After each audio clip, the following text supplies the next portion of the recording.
Hey guys, me and Julius here. We wanted to tell y'all about one of our favorite bedtime stories. As you can see, he's already out cold. But this book is called Kamie Cat's Terrible Night. It was written and illustrated by Sheila Harmonica. And basically it's the story of this cat who jumps out a window one night and ends up getting lost. She can't find her way back home. She gets chased by a dog. She almost gets hit by a car. And she ends up going house to house and seeing all these different owners with their cats, feeding them and petting them and brushing them, and it makes her realize how much she misses her owner and how much she really wants to be home. Luckily, Kamie gets taken to a shelter where Mr. Wong finds her, so it does have a happy ending.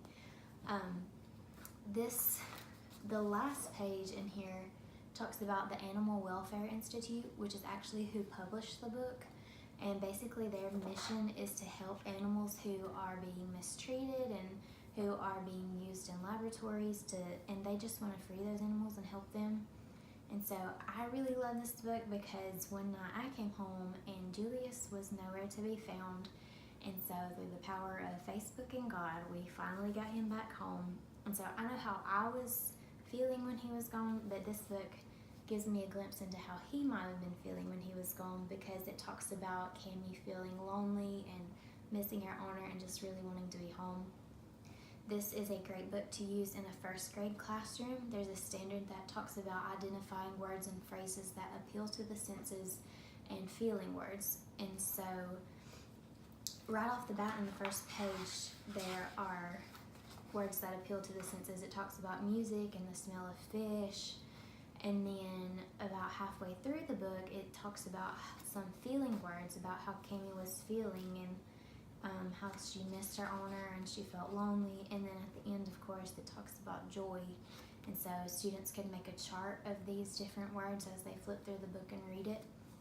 It's also a great book to help build vocabulary for EL students because it's got some simple vocabulary that's still important foundational vocabulary. So it could give them some background knowledge to some of these things, and just any student really could use it to help build their vocabulary, especially in the lower grades.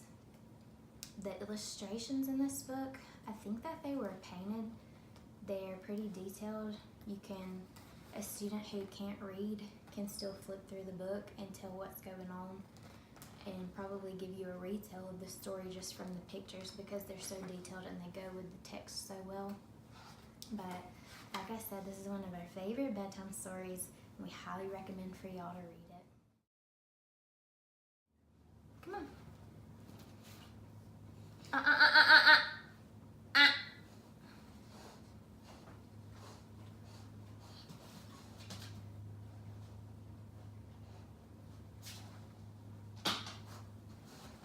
It's called Kamie Cat's Terrible Night. It was written and illustrated by Sheila Harmonica. And takes her to a shelter. And takes her to a shelter, and Mr. Wong comes by, and he... Do not get down. You are not getting down. You are not getting down. Takes her to the animal shelter where Mr. Wong eventually finds her. He's out. Easy. Lay down. Lay. Lay. Thank you. Easy. Get it? Good boy.